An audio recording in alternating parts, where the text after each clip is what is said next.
beautiful story for you today.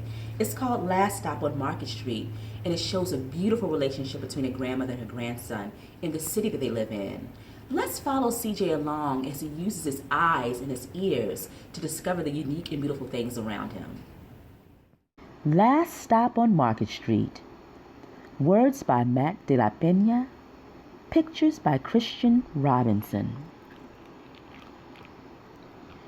CJ pushed through the church doors and skipped down the steps. The outside air smelled like freedom, but it also smelled like rain, which freckled CJ's shirt and dripped down his nose. He tucked under his Nana's umbrella, saying, "How come we gotta wait for the bus in all this wet?" "Trees get thirsty too," his Nana told him. "Don't you see that big one drinking through a straw?" CJ looked for a long time, but he never saw a straw. From the bus stop, he watched water pool on flower petals, watched rain patter against windshields of a nearby car. His friend Colby climbed in, gave CJ a wave, and drove off with his dad.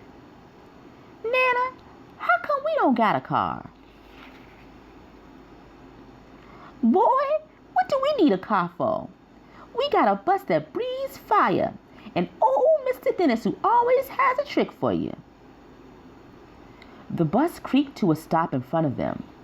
It sighed and sagged, and the door swung open. "What's that I see?" Mr. Dennis asked. He pulled a coin from behind CJ's ear, placed it in his palm.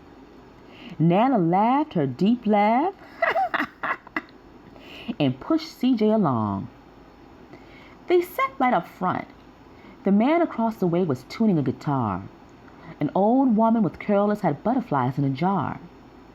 Nana gave everyone a great big smile and a good afternoon. She made sure CJ did the same. The bus lurched forward and stopped. Lurched forward and stopped. Nana hummed as she knit. "How come we always gotta go here after church?" CJ said. "Miguel and Colby never have to go nowhere." "I feel sorry for those boys," she told him. "They'll never get a chance to meet Bobo or the Sunglass Man. And I hear Trixie got herself a brand new hat." CJ stared out the window, feeling sorry for himself. He watched cars zip by on either side, watched a group of boys hop curbs on bikes. A man climbed aboard with a spotted dog. CJ gave up his seat. "How come that man can't see?" "Boy, what do you know about seeing?" Nana told him. "Some people watch the world with their ears." "That's a fact. Their noses, too," the man said, sniffing at the air. "That's a mighty fine perfume you're wearing today, ma'am." Nana squeezed the man's hand and laughed her deep laugh. Two older boys got on next. CJ watched as they moved on by and stood him back. "Sure wish I had one of those," he said. Nana set down her knitting. "What for? You got the real live thing sitting across from you. Why don't you ask the man if he'll play us a song?" CJ didn't have to.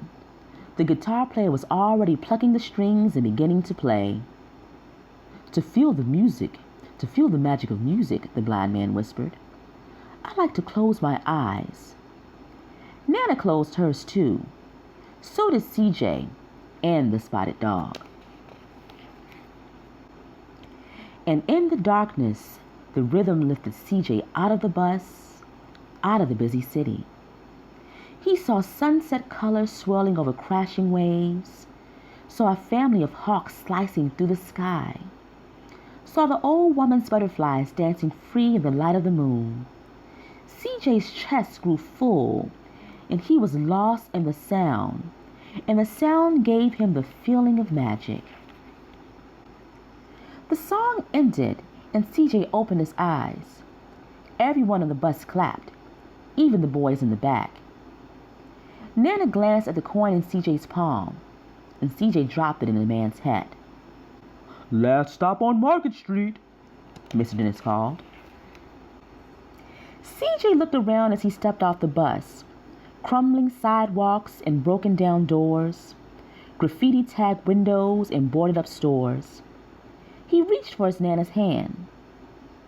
"How come it's always so dirty over here?" She smiled and pointed to the sky. "Sometimes when you're surrounded by dirt, CJ, you're a better witness for what's beautiful." CJ saw the perfect rainbow arching over the soup kitchen.